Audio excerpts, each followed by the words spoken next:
লোকে নিচে করলে ভালো হয়।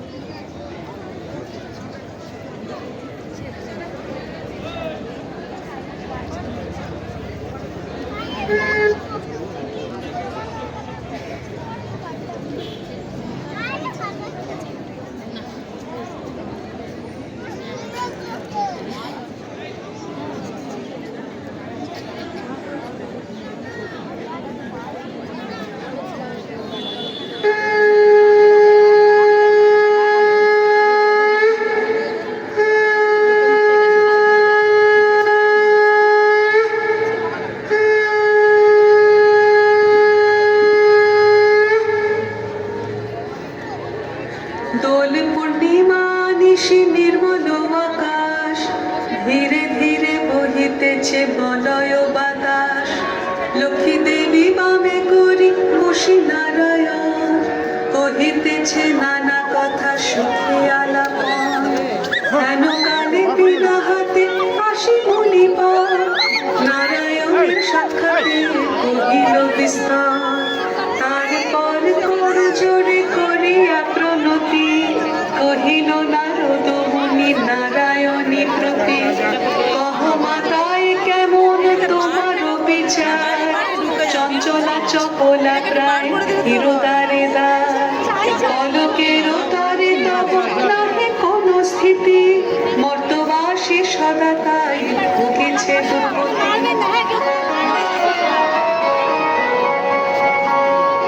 সতত কুক্রিয়া যত নর নারীগণ, অসহ্য যাতনা পায়।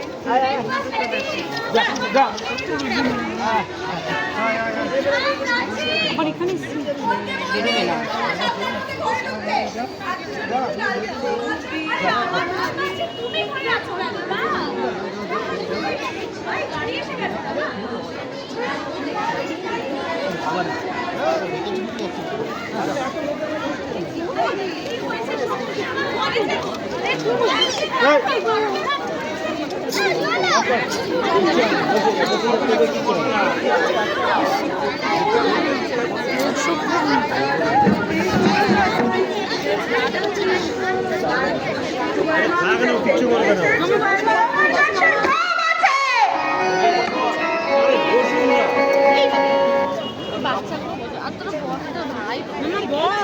এই বস বস বসে পড়বে না তোর কাছে কাছে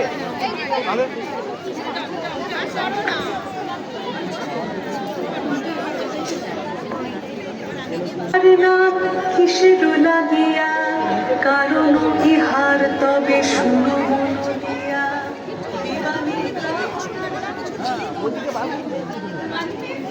আমার ইনকামের টাকা ইউজ করবার করবো না, এমনি করবো সেটা তুমি বলে দেবে।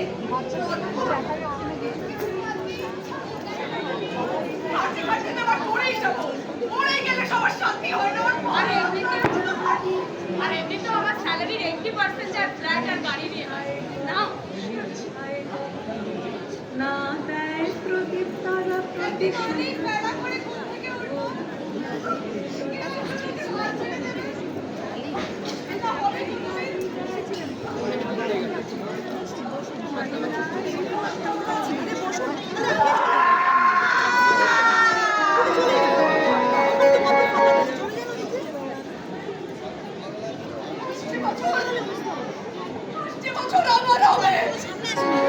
লক্ষ্মী অংশে নারী জাতি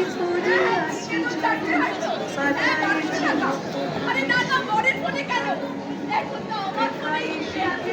তারা দেখো না ছেলে মারা যায়। অকাজে কাজে তারা সময় কাটায়, শ্বশুর শাশুড়ি এই টাকাটা দিয়ে একদিন আমার নিজের বাড়ি হবে। শ্বশুর বাড়ি বাপের বাড়ি না, আমার নিজের বাড়ি। রাইট আত্মীয় কলে না করে আদর, থাকিতে যাবে গো সদা হয়ে সকল লজ্জা আরে গুণ একটাই থাপ্পড় মারতে পারে না। সরি আমি পারছি না ম্যারেজটা কাটিয়ে। আমি কালো, তাই আমার বাবাকে অনেক টাকা বল দিতে হচ্ছে। আমার মেয়েও কালো। বিয়ে করুক না করুক টাকার কথা উঠবে না।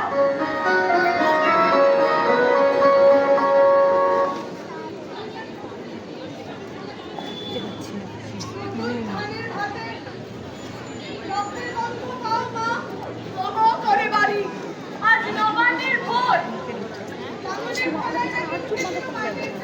তার মধ্যে ছিল কিছু কচি হাত, নয়াঞ্জলিতে পোতা কাদা মাথা শাড়ির আছে। আরে আমার আল্লাহ থেকে বোন করে চলে গিয়েছি। আমরা সেই যে কারা, আমরা সেই যে কারা, আমরা সেই যে কারা। মোটা মতো কিশোরী মেয়েরা ভোর ভোর বেরিয়েছিলাম জল ভরণের পথে, স্কুলে ঠান্ডাটা ক্ষেতের কাদায়। ফিরে নাই, ফিরে নাই, ফিরে নাই। পথ আমাদের নিয়ে গেছে বিস্মৃতির ঘাটে। ওর চালু ডিঙির ঘুম পারাপার হয় না সেথায়।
জলে জলতলে সংসার পেতেছে মেয়েরা। বাউটির ঘি আর কাঠের কাঁকই পাশাপাশি শুয়ে, সিন্দুর কৌটাটি আর কাজলের লতা, মাছে খোগলানো লতি আর কাকবাসা, তার কাছে জীর্ণ বাণিজ্য। শৃঙ্গার খুলে রেখে ঘাটের পৈঠায় নেমে গেল হুড়ি। পতন হয়েছে আজ, ঘরে ভিড়া মানা, পিঠ দিয়ে সিং দরজায় আকাশ পাহারা দেয়। ভোর এলে পাখি ডাকে, মাছরাঙা উড়ে আসে ডালে, জলে আলো পড়ে, শনাক্তকরণে আসে উদালে, নগর পোটানো। আমাদের ঘর নেই, এরার ঘরের চাবি তোমাদের হাতে, তাই জলতলে সংসার, পুতুলের নিঃসার জীবন, জ্যোতিষ্কবিহীন রাত, চিতা জলে পরিত্যক্ত মাঠে। আড়ালে দাঁড়িয়ে দেখি আমারই শরীর চলছে, আমারই শরীর চলছে ধোঁয়ার ভিতরে। প্রথমে আমাকে মুছে দেওয়া, তারপর আমার মৃত্যুকে। মা, তুমি শেষের দেখা দেখতে চাও? এই দেখো আমি, এই দেখো আমি, এই দেখো আমি, এই দেখো আমি, এই দেখো আমি ডানার আগুন ঝেড়ে উঠে দাঁড়িয়েছি। এখন যা জ্বলছে তা জল্লাদের আংরাখা, স্তূপাকার শুকা ডাল, কাঠকুটো সহ। নগ্ন পুরুষেরা অস্ত্র নিয়ে সারে সারে দাঁড়িয়ে রয়েছে। মা, ওখানে আমি নেই আর। চোখ পুজো, অশ্রু জলে ধুয়ে যাক মুখ, তোমার চোখের সামনে ফুটে উঠি আমি সুখ তারা।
বুঝতে পারে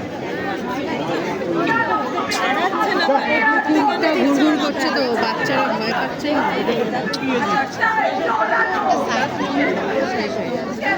বের করা হচ্ছে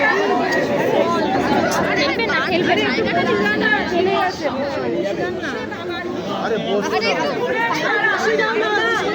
বসুন বসুন এই বসে পার বসে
শুনবে না আর মর মারবে না এটা কি ধরনের কথা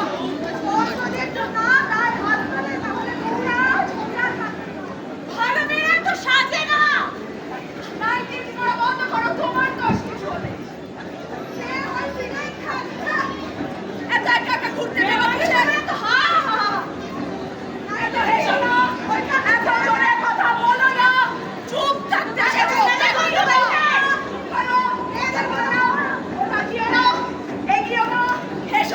কিচ্ছু করো না ঘরে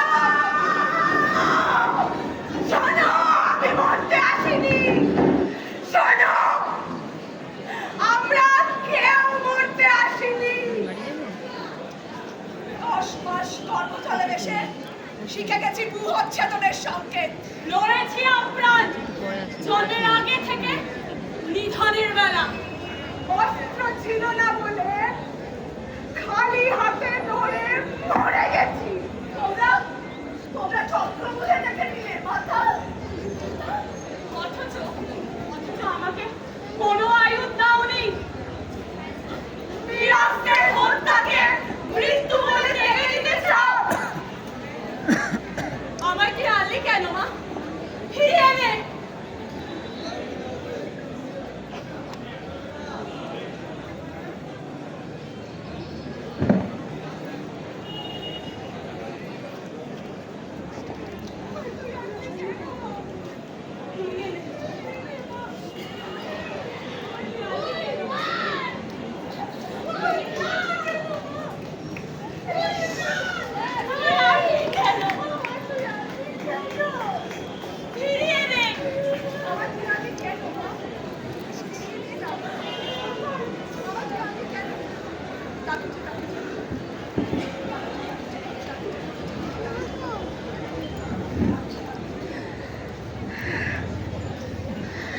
আমি বলবো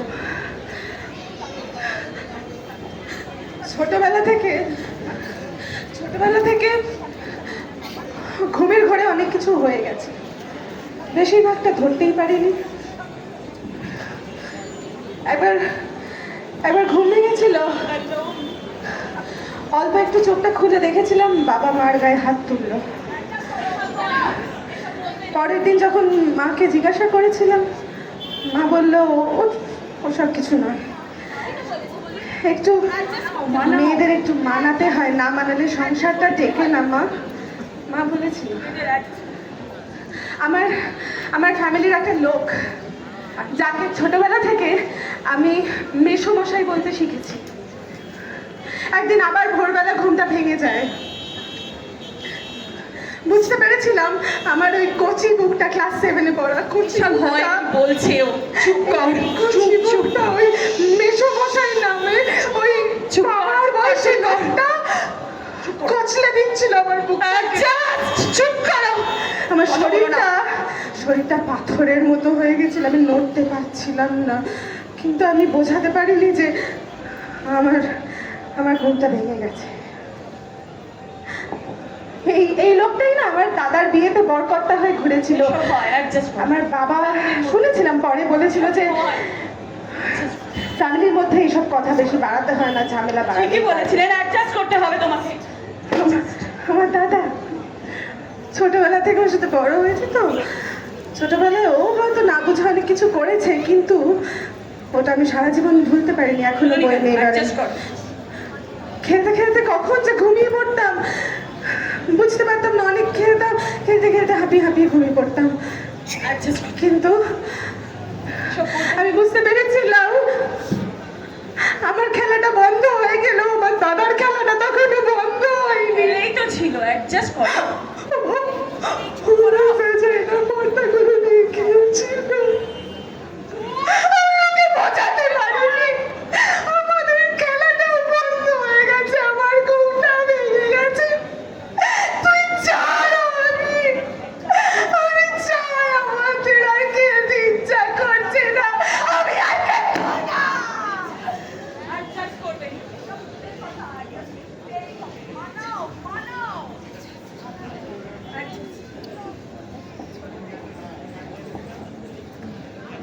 ছোট থেকেই আমি আমার ঠাম্মার খুব ন্যাওচা ছিলাম, যেখানে যেত জুড়ে যেতাম সঙ্গে, জোর করে। ছোট ছিলাম তো, এরকমই একদিন জুড়ে গেছি, সঙ্গে চলে গেছি ঠাম্মার এক বন্ধুর বাড়িতে। সেখানে গিয়ে কিছু চাপা কানাকানি হয় না, শব্দ শুনতে পাচ্ছি। সবাই বলছে, কোথা থেকে এই কালো চিরকুটিটাকে ধরে এনেছিস রে? মাঝে মাঝে বসে দিতে পারিস তো, তাহলেই ফর্সা হয়ে যায়। আসলে আমার বাড়িতে সবাই খুব ফর্সা সুন্দর ছিল কিনা বলেছে অ্যাডজাস্ট করো। পালিয়ে এসেছিলাম বাড়িতে। বহুক্ষণ আয়নার দিকে তাকিয়েছিলাম। আমার বাড়ি তো এটা, সব ধরে বসতাম। এরা আমার লোক। অ্যাডজাস্ট করো। আর কোনোদিন ঠাম্মার সাথে কোথাও বাইরে যাইনি। 14ই আগস্ট 2001 আমাদের একটা বিয়ে বাড়ি ছিল। আসলে তখন কোভিড, নাইট কারফিউ, তাড়াতাড়ি বাড়ি আসার বিষয় ছিল, তো যেতে হবে আসতে হবে। আমার ফোনে একটি টেলিফোন, আমার বর বেরিয়েছিল, অফিস থেকে ফিরছিল, ট্রেনে উঠে বোধহয় ওর হাত স্লিপ হয়ে গেছিল। আমি না যখন হসপিটালে গিয়ে পৌঁছেছিলাম তখন আমার ছিল না। আমি যে লোকটাকে ছুঁয়েছিলাম সেই লোকটাকে আমি আগে কোনোদিন কখনো ছুঁইনি। আমি চিনি না এই লোকটাকে, আমি কোনোদিন দেখিনি এই লোকটাকে এর আগে। আমি কাঁদিনি, আমি কোনো কথা বলিনি। আমার 3 বছরের ছোট্ট একটা ছেলে আর আমার শাশুড়ি মা, আমাকে ফেস করতে হতো বাড়িতে এসে সবাইকে। আমি কি বলতাম? বাড়িতে যখন ওকে নিয়ে আসলাম, অনেক কিছু নিয়ে পোস্টমর্টেম হলো, হসপিটাল, থানা, জিআরপি সব করে যখন বাড়িতে ফেরত এসেছিলাম না, তখনও আমার চাপা কানাঘুষো শুনতে পাচ্ছিলাম।